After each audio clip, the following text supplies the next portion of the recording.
Jenderal Sudirman yang saat itu dalam keadaan sakit segera bangkit dari ranjang dan memerintahkan Suparjo Rustam untuk melapor kepada Presiden Republik Indonesia Soekarno yang saat itu sedang berada di Gedung Agung Yogyakarta.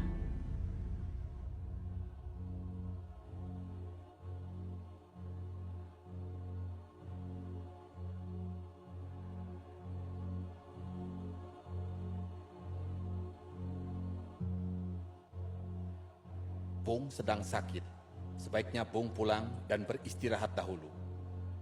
Tidak, Pak Presiden. Saya harus berjuang. Negara membutuhkan saya justru pada masa-masa sekarang. Jenderal Sudirman meminta Kapten Cokro Pranolo untuk mengantar istri dan anak-anaknya ke dalam benteng keraton.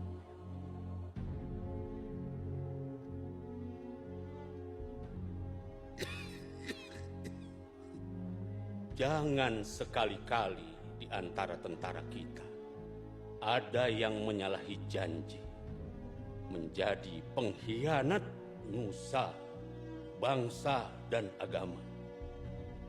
Harus kamu senantiasa ingat bahwa tiap-tiap perjuangan memakan korban. Jangan sekali-kali membuat rakyat menderita. Cukuplah mereka menanggung banyak luka dari peperangan yang sudah berlangsung lama. Jangan sekali-kali membuat rakyat merasa terbebani oleh kita. Cukuplah mereka memikul beban atas banyak kesengsaraan yang telah ratusan tahun menimpa.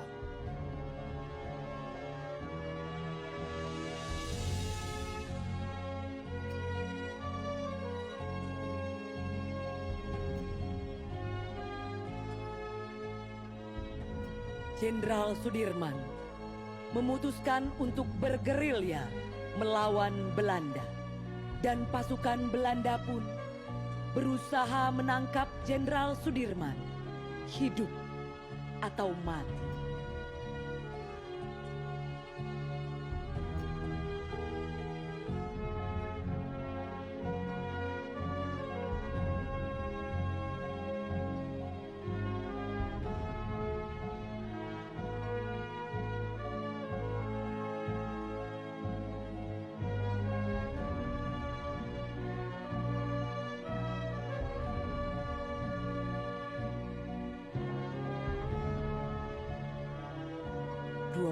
Desember 1948, pasukan Jenderal Sudirman tiba di Kediri.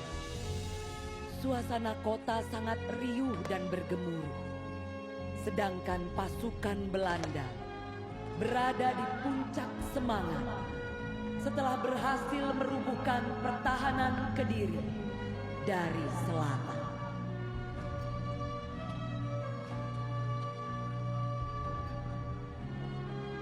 Jenderal Sudirman sangat ahli dalam strategi mengecoh lawan. Berkali-kali pasukan Belanda menyerang markas Jenderal Sudirman, namun gagal menangkap sang jenderal. Lalu pada suatu saat di daerah Karangnongko, untuk menghindari kepungan Belanda, Suparjo menyuruh Letnan Heru Keiser yang perawakannya mirip dengan Jenderal Sudirman untuk menyamar dengan mengenakan mantel hijau yang selalu dipakai beliau.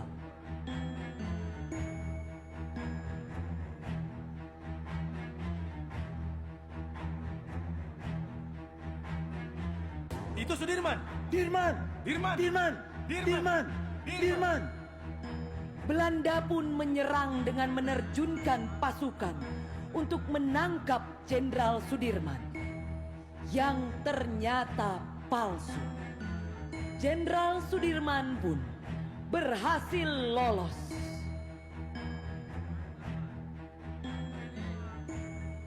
Jenderal Sudirman dan pasukan telah sampai di daerah Sedai. Jenderal, kita di kebun Belanda. Kita tidak bisa kemana-mana. Tenang, mari kita semua berzikir.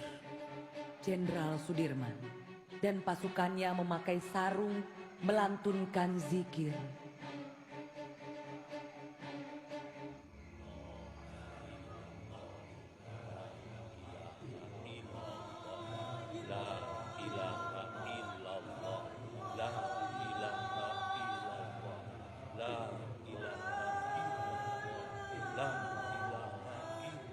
Seorang mata-mata kemudian melaporkan keberadaan Jenderal Sudirman kepada pihak Belanda. Nei, itu bukan Sudirman. Hutverdom. Ini Sudirman. Nei, Ini Sudirman bukan seperti itu. Kamu berbohong.